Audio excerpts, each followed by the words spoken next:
O governo precisa de socialização na educação cívica para a sociedade estira, não é label uma e a área protegida, não mostra área risco para desastres naturais. Tuir diretor azar José Luís de Oliveira, jornalista Hinek Narfaten, fora o lateten, precisa de socialização na educação cívica para cidadão sira, não é label uma e a área protegida, não há risco para desastres naturais. Diretor Dehan Dalabara taka aviso, mas be emane be contra o look mais russo membro do governo balu. Hanessa ia área metial, antes ne governo taka aviso kata klabele halu uma ia tasibun, mas be ikos membro do governo balu makal hotel. Unemos vice-reitor Hak Antoni de Lima Satutan, lei protege ba área protegido. No Ministério de Tutela precisa halu aviso, no controla bebê, no precisa mostrar socialização. Olha quando a parte protegida, área risco, primeiro a área protegida. Lei existe para parte ser protegido, né? Lei é claro.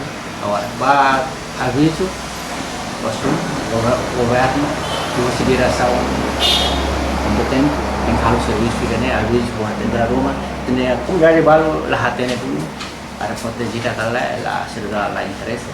Então aviso Tahu aviso para emang se não basir nebe le hatem ida ane o que kanu ne tahu aviso ne depois resolve problema lá aviso tahu apa tu socialização basu kusira wa área serviço área protegida né isso para a comunidade colher dore explica lei nebe ihan socialização para informar kemudian akhirnya dia arahnya protegida dan risiko então essa é lá agora